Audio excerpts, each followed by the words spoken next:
সবাইকে নতুন বছরের শুভেচ্ছা জানিয়ে শুরু করছি। আজকে আমরা লবঙ্গ লতিকা পিঠা দেখব। লবঙ্গ লতিকা পিঠা যে সব উপকরণ লাগবে প্রথমে জেনে নেই কী কী উপকরণ লাগবে। ময়দা লাগবে 1 কাপ, ঘি লাগবে 1 টেবিল চামচ, লাগবে লবণ পরিমাণ মতো, জর্দার রং যদি আমরা পিঠাটাকে একটু কালারফুল করতে চাই সেক্ষেত্রে জর্দার রং লাগবে 1 চিমটি। এটা লাগবে খামির তৈরি করার জন্য। আমরা যদি উপকরণগুলো জানবার আগে একটু যদি উপকরণগুলো দিয়ে কিভাবে তৈরি করতে পারি কাজে যদি চলে যাই, আমরা কাজ করতে করতে নিশ্চয়ই শিক্ষার্থীদেরকে উপকরণগুলো জানিয়ে দেব। হ্যাঁ, আমরা কাজে যাব, কিন্তু তার আগে উপকরণটা না বললে শিক্ষার্থীদের লিখতে অসুবিধা হবে। এই জন্য আমরা প্রথমে একটু বলে দেই, তারপরে আমরা আবার কাজের ফাঁকে ফাঁকে বলে দিব যে কি কি লাগবে। প্রথমে আমাদের একটা খামির তৈরি করতে হবে পিঠাটা তৈরি করার জন্য।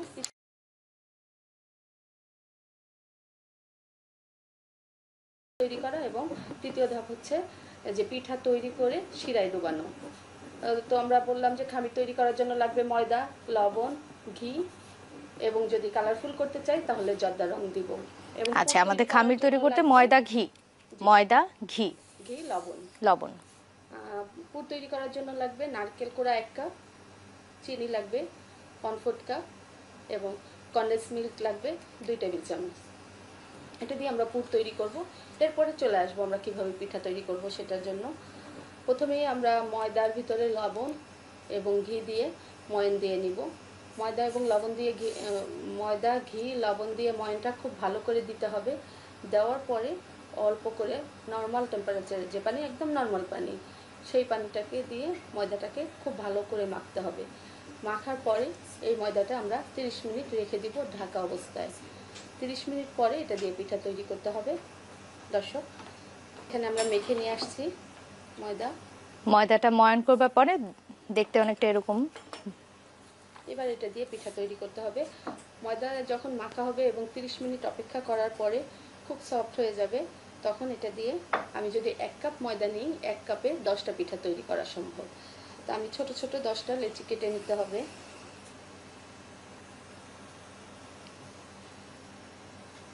এরকম করে এত ছোট করে 10টা করে কেটে নিব। 1 কাপ দিয়ে 10টা। দর্শক, আমরা যদি চাই যে ছোট বড় করব সেটাও করা সম্ভব, তবে আজকে যে সাইজটা আমি দেখাবো এটা 10টা পিঠা তৈরি করা যাবে এটা দিয়ে। আমি 10 ভাগে ভাগ করে নেওয়ার পরে এটাকে হাতে এভাবে একটু করে গোল করে নিব, পিঠাটা যাতে রুটিটা সুন্দর গোল হয় সেজন্য এরকম করে গোল করে নিয়ে রেখে দিব। সবগুলোই প্রথমে এরকম করে নিব।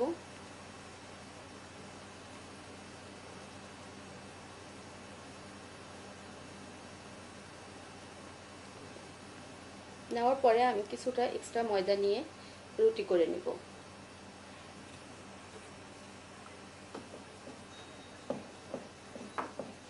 পাতলা রুটি তৈরি করে নিতে হবে এবং মিডিয়াম সাইজের, খুব বড় করব না আবার খুব ছোট রুটি না, মিডিয়াম সাইজের একটা রুটি তৈরি করব।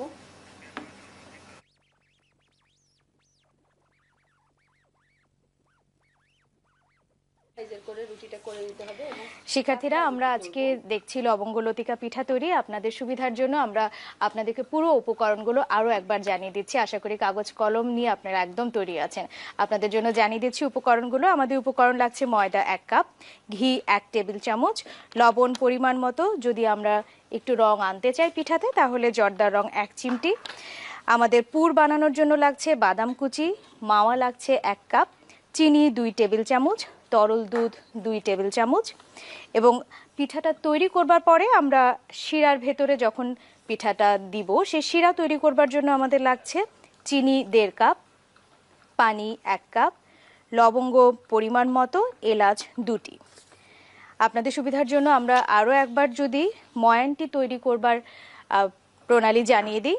ময়দা এবং ঘি সাথে পরিমাণ মতো লবণ নিয়ে আমরা ময়দার সঙ্গে পুরোটা মিশিয়ে নিব এবং পরবর্তীতে একদমই নর্মাল টেম্পারেচার পানি দিয়ে আমরা সেই ময়দাটার ময়ান তৈরি করে নিব। এবং সুলতানা পপি আমাদেরকে যেমনটা বলছিলেন, আমরা 1 কাপ ময়দা বা 1 কাপ ময়দা নিয়ে আমাদের যে ময়ানটি তৈরি হবে সেটা দিয়ে আমরা প্রায় 10টি লবঙ্গ লতিকা পিঠা তৈরি করতে পারবো। মিডিয়াম সাইজের 10টি লবঙ্গ লতিকা পিঠা আমরা তৈরি করতে পারবো। এবং সেই 1 কাপ ময়দাকে আমরা আলাদা আলাদা করে আমাদের পরিমাণ মতো যতটুকু বড় বা ছোট করতে চাই সেই পরিমাণ মতো টুকরো করে নিব। সেই টুকরোগুলোকে একটু হাত দিয়ে গোল করে নিয়ে পাতলা পরিমাণে আমরা রুটির মতো বেলে নিব।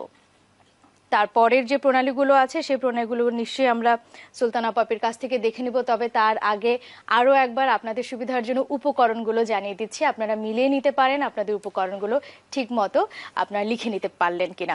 ময়দা লাগছে 1 কাপ, ঘি 1 টেবিল চামচ, লবণ পরিমাণ মতো, জর্দার রং লাগছে, পুর তৈরি করবার জন্য লাগছে বাদাম কুচি, মাওয়া 1 কাপ, চিনি 2 টেবিল চামচ, তরল দুধ এবং শিরা তৈরি করবার জন্য আমরা নিচ্ছি চিনি 1.5 কাপ, পানি 1 কাপ, লবঙ্গ পরিমাণ মতো এবং এলাচ 2টো। ময়দাটিকে আমরা 1 কাপ ময়দার সঙ্গে ঘি এবং লবণ মিশিয়ে ভালো করে মিশিয়ে নেব। তারপরে আমরা পরিমাণ মতো পানি দিয়ে ময়দাটিকে ময়ান করে নিব, রুটি বেলবার মতো করে নিব। তবে পানিটি আমরা নর্মাল টেম্পারেচারে নিব, একদমই সাধারণ টেম্পারেচারের সাধারণ পানি নিয়ে আমরা রুটিটাকে ময়ান করে নিব, রুটি করবার মতো ময়দা তৈরি করে নিব এবং সেই ময়দা দিয়ে আমরা পরিমাণ মতো আমরা যতটুকু ছোট বা বড় করতে চাই সেই পরিমাণ মতো লুচি কেটে নিব। সেগুলো দিয়ে পাতলা করে আমরা আমাদের লবঙ্গ লতিকা পিঠা তৈরি করে নেব। আপনারা নিশ্চয়ই আমাদের সঙ্গে কাজ করবার সময় দেখেছেন আমাদের লবঙ্গ লতিকা পিঠাটা ঠিক কি পরিমাণে মিডিয়াম সাইজের হয়েছে। আমরা যদি পপি আপার কাছে চলে যাই, যে আমাদের যে প্রণালীগুলো আছে, যে উপকরণগুলো আছে সেগুলো করবার পরে লবঙ্গ লতিকা পিঠা কেমন করে তৈরি করব। জি দর্শক, লবঙ্গ লতিকা পিঠা তৈরি করার জন্য আমি প্রথমেই বলেছি খামির তৈরি করে নেব। 1 ঘন্টা 30 মিনিট অপেক্ষা করব খামিরটা তৈরি করার পরে, এবং 30 মিনিট পরে ঠিক যে কয়টা পিঠা আমি করতে চাই, অর্থাৎ 1 কাপ ময়দা দিয়ে 10টা পিঠা, সেই 10টা পিঠার জন্য লেচি কেটে নিব এবং গোল গোল করে রুটি তৈরি করব। যেটা এখানে দেখতে পাচ্ছেন এরকম পাতলা করে রুটি তৈরি করে নিতে হবে। এবার এই পাতলা রুটির ভিতরে আমাদের একটা পুর ব্যবহার করতে হবে। সেই পুরটার জন্য আমরা অনেক কিছু অনেক সময় ব্যবহার করতে পারি, তবে আজকে আমরা যেটা করব সেটা হচ্ছে 1 কাপ নারকেল আমি বেটে নিয়েছি, আধা বাটা করে নিয়ে 2 টেবিল চামচ কনডেন্স মিল্ক এবং এখানে স্বাদ মতো চিনি, বা আপনি যদি চান যে বেশি মিষ্টি খাবেন তখন 1/4 কাপ চিনি দিতে পারেন। চিনি, কনডেন্স মিল্ক এবং নারকেল বাটা দিয়ে চুলায় একটা পুর তৈরি করতে হবে। একটু ঝুরঝুরা টাইপের পুর আমি তৈরি করব, খুব শক্ত আঠালো করব না, কারণ আমি বলেছি লবঙ্গ লতিকা পিঠা বিভিন্ন রকমের পুর দিয়ে করা যায়। আজকে আমরা এই পুরটা দিয়ে দেখব। এই যে আমি এখানে একটু ঝুরঝুরা টাইপের পুর করে নিয়েছি। এবার এই পুরটাকে আমি মাঝে দিব। এরকম মাঝে দেওয়ার পরে আমি রুটিটার ভিতরে চারিপাশেই পানি মেখে দিতে হবে। একদম নর্মাল পানি দিয়ে রুটির চারিপাশে লাগিয়ে দিব। লাগাবার পরে এটাকে আমি ভাঁজ দিব এভাবে। এরকম একটা ভাঁজ দেওয়ার পরে প্রতিটা জয়েন্টই যাতে একটু লেগে যায়, খুলে না যায়, সেজন্য আবারও একটু পানি নিয়ে নিলাম। এবার এরকম করলাম, করার পরে পিঠাটা যাতে একটা ফুল বা একটা ভাঁজ সুন্দর হয় সেজন্য আমি এটাকে উল্টিয়ে নিব। এরকম উল্টালাম, উল্টানোর পরে এক পাশে আমি একটু পানি নিলাম, অপর পাশেও নিব, নেওয়ার পরে এভাবে ভাঁজ দিব। দর্শক, এখানে ভাঁজগুলো দেখা যাচ্ছে, এই ভাঁজটা ঢেকে যাবে কিন্তু এই পাশের ভাঁজটা থেকে যাবে। এই এরকম ভাঁজ দিয়ে নিয়ে পিঠাটা তৈরি করব। যেহেতু এটা লবঙ্গ লতিকা পিঠা তাই একটা লবঙ্গ নিব, লবঙ্গ নিয়ে পিঠার ঠিক মাঝে আমি গেঁথে দিব এরকম করে। আমি যদি চাই এখানে ডুবো তেলে ভাজবো কি? জি, এটাকে ডুবো তেলে ভাজবো। আমি যদি চাই এখানে 2টা বা 3টা লবঙ্গ ব্যবহার করব সেটাও কিন্তু করতে পারি।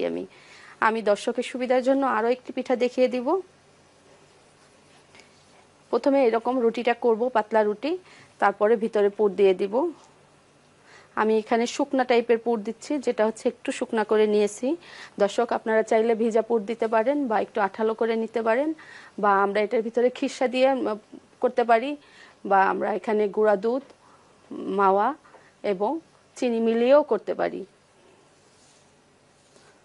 আমি যদি চাই লবঙ্গ লতিকা পিঠা ঝাল করব সেটাও কিন্তু করা সম্ভব। চারিপাশে আমি পানি দিয়ে নিচ্ছি। পানি দেওয়ার জন্য কারণ হচ্ছে যে রুটিটা যাতে প্রতিটা পার্টে লেগে যায়, খুলে না যায়। এভাবে ভাঁজ দিব প্রথমে, আবার উপরে একটু পানি দিব, আরেকটা ভাঁজ, এবার উল্টায় নিব। এভাবে উল্টিয়ে নিয়ে আমি দুই সাইডে আবারও একটু পানি দিয়ে নিব, হালকা করে, খুব বেশি না। দেওয়ার পরে একটা পাশকে এভাবে ভাঁজ দিব, অপর পাশকে এভাবে ভাঁজ দিব। এরকম ভাঁজ যখন হয়ে যাবে ঠিক মাঝে আমি লবঙ্গ বসিয়ে দিব। এই লবঙ্গটা তো আমরা যখন ভাজতে যাচ্ছি পিঠাটা ডুবো তেলে, তখন যেন খুলে না যায়, সেই জন্য তো আমাদেরকে সাহায্য করছে। এবং লবঙ্গের একটা আলাদা ফ্লেভার সেটাও থাকবে, খেতেও একটু স্বাদটা, লবঙ্গের যে ফ্লেভারের ওই স্বাদটাও চলে আসবে পিঠার ভিতরে। দর্শক, এমনিভাবে আমরা সবগুলো পিঠা তৈরি করে নিব। 1 কাপ ময়দা দিয়ে 10টা পিঠা। 10টা পিঠা তৈরি করার পরে এটাকে ডুবো তেলে ভাজতে হবে, অল্প আছে, মিডিয়াম আছে ডুবা তেলে আমরা ভাজবো। এবং যখন আমরা ডুবা তেলে ভাজবো তখন তেলের পরিমাণটা একটু বেশিই নিব। অল্প তেল দিলে কিন্তু পিঠার কালারটা তাড়াতাড়ি চলে আসবে, বা তেলটা খুব দ্রুত গরম হয়ে যাবে। অল্প আছে দিয়ে অল্প, মানে আস্তে আস্তে করে ভাজতে হবে। খুব যখন ভালো ভাজা হয়ে আসবে, গোল্ডেন ব্রাউন কালার হবে, তখন তুলে নিব। এই পিঠাটা ভেজে তুলে নেওয়ার পরে আমাদের শিরার ভিতরে দিতে হবে। সেই শিরা করার নিয়মটা আমি বলে দিচ্ছি। 1.5 কাপ চিনি নিব, 1.5 কাপ চিনির সঙ্গে 1 কাপ পানি নিব। অবশ্যই মেজারমেন্ট কাপের মাপটা নিব। নেওয়ার পরে এটাকে চুলায় খুব ভালো যখন বলক আসবে তখন চুলা আঁচটি একটু কমিয়ে 5 থেকে 7 মিনিট পর্যন্ত জাল দিতে হবে। জাল করার পরে যখন দেখা যাবে যে পুরা পাতিলের ভিতরে পানিটা একদম বলবল হয়ে গেছে, বুঝবো যে তখন শিরাটা হয়ে গেছে। বা আমরা যে কোনো কাঠি দিয়ে নাড়ার সময় একটু উপর থেকে যদি ফেলি, ড্রপ আকারে পড়লে একটু আঠালো ড্রপ পড়বে, তখন বুঝবো যে শিরাটা তৈরি হয়ে গেছে। তখন ওই শিরার ভিতরে পিঠাগুলা ছেড়ে দিয়েই সঙ্গে সঙ্গে তুলে নিতে হবে। যদি আমরা সঙ্গে সঙ্গে তুলে না নেই তাহলে পিঠাটা নরম হয়ে যাবে। এই জন্য শিরার মধ্যে যখন দিব, একদম দেওয়ার কয়েক সেকেন্ডের মধ্যে পিঠা তুলে নিতে হবে। তুলে নেওয়ার পরে যেরকম হবে আমরা দেখে নেই। লবঙ্গ লতিকা পিঠা। আমরা শিক্ষার্থীরা নিশ্চয়ই, আমরা যখন কাজ করেছি তখনও দেখেছেন, এখনো নিশ্চয়ই দেখতে পাচ্ছেন। এরকম ভাবে আমরা এই পিঠাটা বেশ কয়েকদিন সংরক্ষণ করতে পারবো যদি আমরা শিরার ভিতর দিয়ে সঙ্গে সঙ্গে তুলে নেই। আর শিরার ভিতরে যদি 2 বা 3 মিনিট রাখা হয় তখন কিন্তু পিঠাটা নরম হয়ে যাবে। আর যখন নরম হয়ে যাবে তখন কিন্তু ওই পিঠাটা বেশি সময় সংরক্ষণ করা সম্ভব হবে না। তেল থেকে যখন ভেজে তুলছে গরম অবস্থাতেই কি গরম শিরাতে দিয়ে দিব? না, আমি পিঠা তৈরি করার সময় একটা যেটা ফলো করতে হবে, যে আমার যে কোনো একটা জিনিস গরম থাকতে হবে। আমি যদি 2টা জিনিসই গরম দেই তাহলে কিন্তু শিরাটা খুব দ্রুত অ্যাবজর্ব করবে। এই জিনিসটা আমি যেহেতু অল্প শিরা দিতে চাচ্ছি, এবং পিঠার উপরে শিরাই দেওয়ার কারণ হচ্ছে আমি যদি শিরাই না দিয়েও খাই তাহলে কিন্তু সমস্যা নাই। শিরাই দিলে পিঠার উপরে যে একটা হালকা গ্লেজ আসে, এই গ্লেজি ভাবটা আনার জন্য শিরাই দেওয়া, বা তখন একটু মিষ্টিটাও বেড়ে যায়। তো এই জন্য আমরা যে কোনো একটা, মানে হয়তো পিঠা ভেজে রেখেছি তারপরে শিরা গরম করে তার মধ্যে দিয়ে দিব, অথবা শিরাটা আগে করে রাখবো, তখন গরম পিঠাগুলাই শিরার ভিতরে দিয়ে উঠিয়ে নেব। দুইভাবেই করা যায়। যেহেতু যখন আমরা শিরা ব্যবহার করব যে কোনো পিঠার ক্ষেত্রে, এবং সেটা সাথে সাথে তুলে নিব, যে কোনো একটা উপকরণ গরম থাকতে হবে। যদি দুটোই ঠান্ডা হয় তাহলে কিন্তু শিরাটা খুব দ্রুত যাবে না ভিতরে। তো এভাবে আমরা লবঙ্গ লতিকা পিঠা তৈরি করে নিব।